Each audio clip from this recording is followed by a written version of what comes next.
He stayed back after hours, determined to finish his code. The office silent, but his mind racing with logic. Then suddenly, the screen froze, flashing a red error.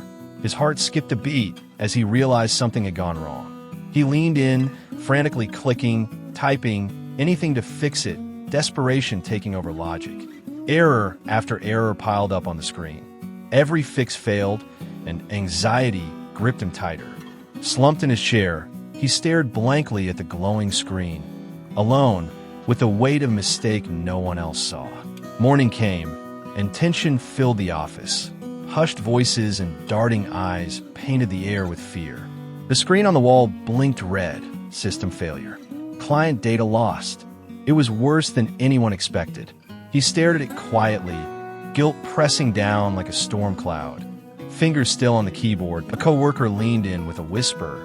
"Don't say anything, they won't trace it back."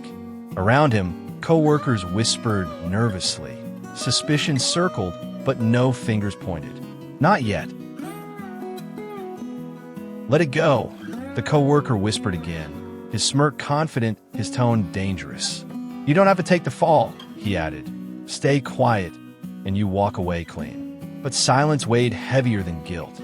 His mind spun, torn between fear and conscience. The truth was calling.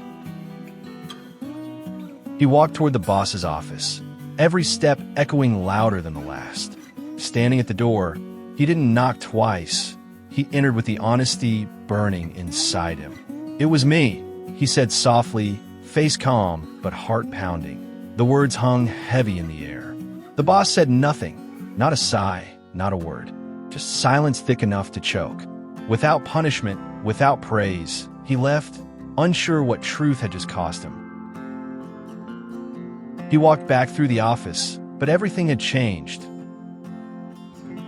At his desk, he gathered his things, a mug, a photo frame, a piece of dignity. One last glance across the room, not for what he lost, but what he stood for. Box in hand, he walked out quietly. No words, just the sound of a man who did the right thing. In the park, the noise faded. His world had slowed down to silence and wind. He sat alone, thinking not just about the job, but about who he chose to be. Family strolled past. Life carried on, and he realized integrity doesn't make headlines. His gaze dropped, reliving that moment of choice over and over again. Yet in the stillness, peace found him.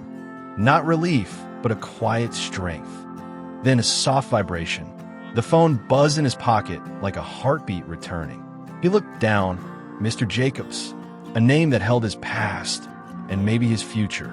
He answered slowly, breath held. "Hello," was all he could manage. As the voice on the other end spoke, the weight lifted from his face. A second chance was unfolding.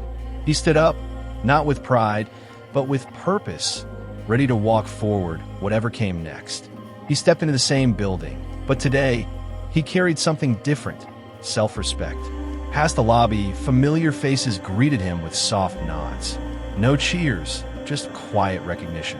As he walked through the office, glances met him, this time with curiosity and subtle respect. At his desk, he found a note. "Welcome back."